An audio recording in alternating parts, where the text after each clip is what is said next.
બગીચાની હરિયાળીમાં પિતા અને તેની નાનકડી દીકરી રમી રહ્યા છે. બંનેના ચહેરા પર સ્મિત છે. આ એ સમય છે જ્યારે ખુશીઓની કોઈ સીમા ન હતી. પણ સમય બદલાયો. ધુમાડાના ગોટે ગોટા અને કાચના ગ્લાસની વચ્ચે પિતા મિત્રો સાથે વ્યસનમાં ડૂબેલા રહે છે. એક દીકરીની ઉદાસ આંખો દરવાજા પાસેથી જોઈ રહી છે અને જાણે કહી રહી છે, વ્યસન માત્ર એક આદત નથી, એક જેલ છે. પતનની શરૂઆત થઈ. ઘરમાં રોજ ઝઘડા થાય છે. પિતાના હાથ દારૂની શીશી ખોલતા ધ્રુજે છે.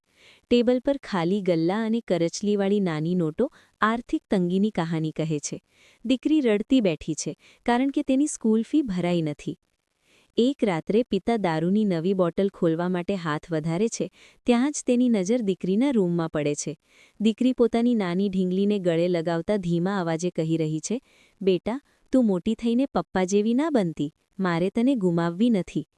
આ સાંભળીને પિતાની આંખમાં આંસુ આવી જાય છે. વ્યસનના બોજ નીચે દબાયેલું તેનું હૃદય કંપી ઉઠે છે. તે બોટલને જોરથી પકડીને કચરાપેટીમાં ફેંકી દે છે.